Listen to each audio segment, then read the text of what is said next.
she's basically saying, like, when you're in aerospace, what is one of the most common quoting errors that you can make?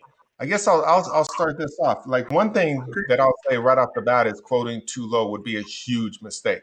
Like, you got to understand, like, aerospace and manufacturing is levels, and as you go up and you rise through those levels, it becomes more expensive, right? Because you have more tooling, you have more product, you have more materials, you have more on the line and stuff. So whether it's medical or automotive, basically, everything, the magnitude keeps rising.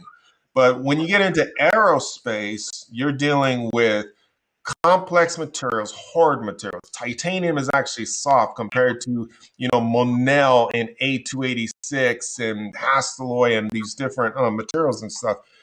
And then you got the tools that you need to actually cut all that, right? So, and those are expensive, and you need the machines.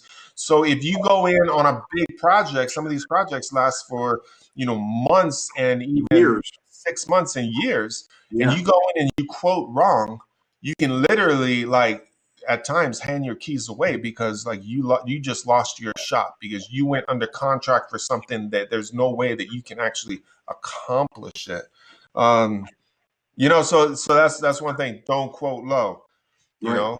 What about you, Mark? You got anything to add to that? You want to also make sure that when you're doing a quote package like that, you want to make sure that you're including the right elements of the tooling package too. Obviously, if you quote something and say, "Oh, we can use this tool on several portions of that part," you really have to be confident that that's going to be the way it works. So you want to quote the right tools and make sure that the package is correct, or you're not going to look good in the customer's eyes for sure.